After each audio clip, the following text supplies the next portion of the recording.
మనకి అమావాస్య కానీ పౌర్ణమి కానీ లేకపోతే చందమామ కానీ ఎవరు కొత్త కాదు, అన్నీ నార్మల్గా జరుగుతూ ఉండేవి.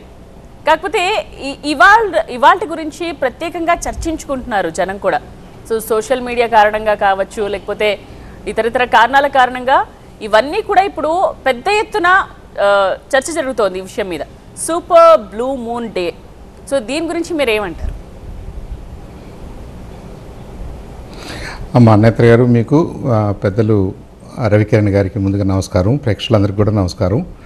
అందరికీ కూడా అన్నదమ్ములకి ఇచ్చే అక్క చెల్లెళ్ళందరికీ కూడా రాఖీ బంధన్ శుభాకాంక్షలు.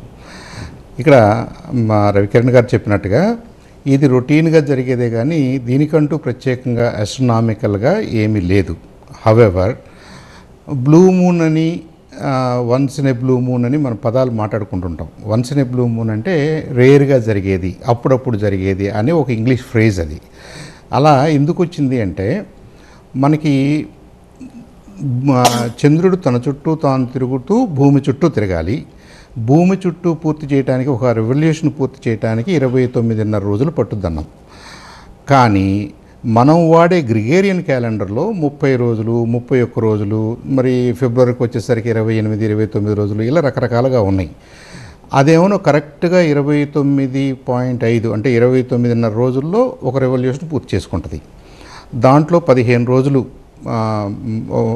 పెరుగుతూ కనపడుతుంటుంది, 15 రోజులు తగ్గుతూ కనపడుతుంటుంది. ఒక పౌర్ణమి, ఒక అమావాస్య మనకు ఆ 29.5 రోజుల్లో మనం ఫేస్ చేస్తాం.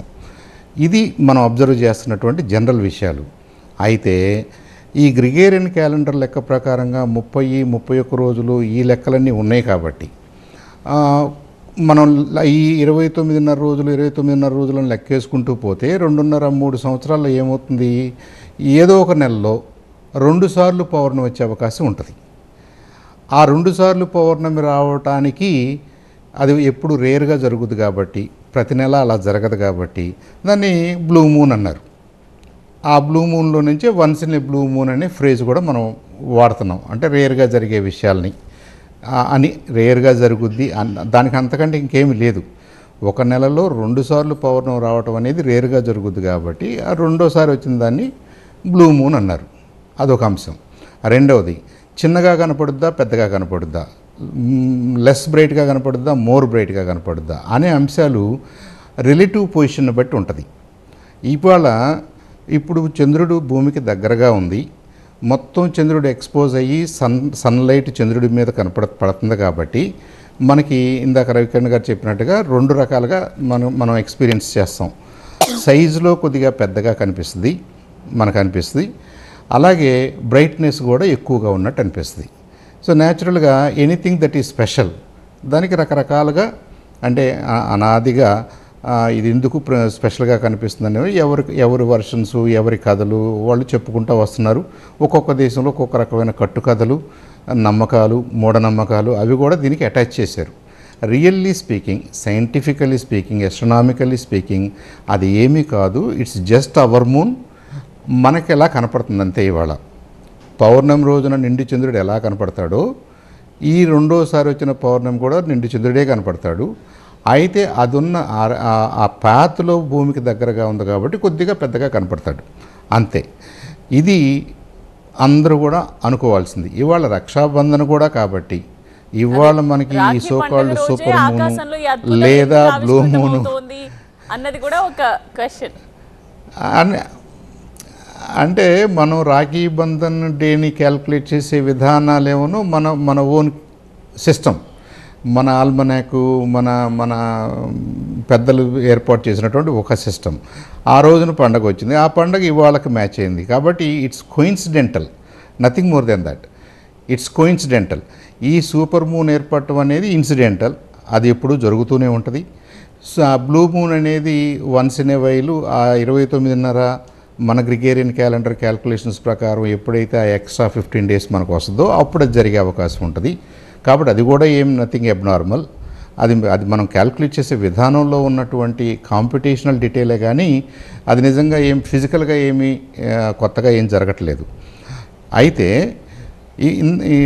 ఒకళ్ళిద్దరు అడిగారు నన్ను ఇంతకు ముందు, ఈ బ్లూ మూన్ రోజున ఎక్కువ చల్లగా ఉంటుందా, ఎక్కువ వేడిగా ఉంటుందా, దానివైపు చూడొచ్చా, నేకెడ్ అయితే చూడొచ్చా, చంద్రుడిని చూస్తే ఏమవుద్ది, ఇలా రకరకాలుగా కథలు ఉన్నాయి.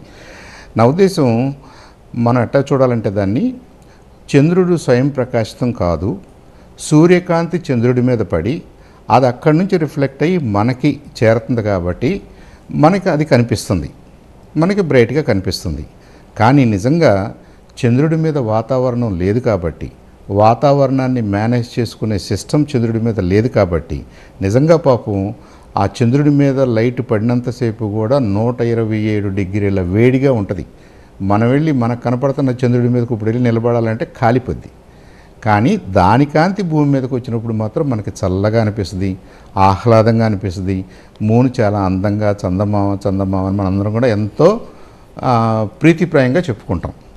కానీ చంద్రుడి మీద పరిస్థితి అంత కంఫర్టబుల్గా ఉండదు. It's very very hot right now కాదు, ఎనీ డే ఎనీ టైం ఏదైతే లైట్ పడుతుందో చంద్రుడి మీద అక్కడ వాతావరణం లేదు కాబట్టి, అక్కడ టెంపరేచర్ కంట్రోల్ చేసుకునే మెకానిజం లేదు కాబట్టి, భూమిలాగా లేదు కాబట్టి, భూమి మీద ఉన్న వాతావరణంలాగా లేదు కాబట్టి జనరల్గా మనకు కనపడుతున్న సైడ్ ఎప్పుడు కూడా హాట్గానే ఉంటుంది. అదే నైట్ టైం చంద్రుడి మీద ఎలా ఉంటుంది అంటే మనకు కనపడని చంద్రుడు నైట్ టైం అని అనుకుంటే అది చాలా కోల్డ్గా ఉంటుంది.